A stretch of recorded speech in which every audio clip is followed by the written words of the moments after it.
In this video, I'm going to show you how to use your phone as a remote on your Fire Stick if you're waiting for a new one to come in or you just want to use it. So all you need to do is open up your phone and go to the App Store and download the Fire TV app. Now, once you've done that, you can open up the Fire TV app, and the first time you use it, it is going to ask some very basic questions like, can we connect to your local network?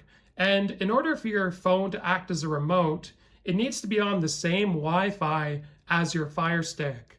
But once you've hit a couple of yeses, you'll see connect to remote, and here we're going to select Chad's Fire TV stick.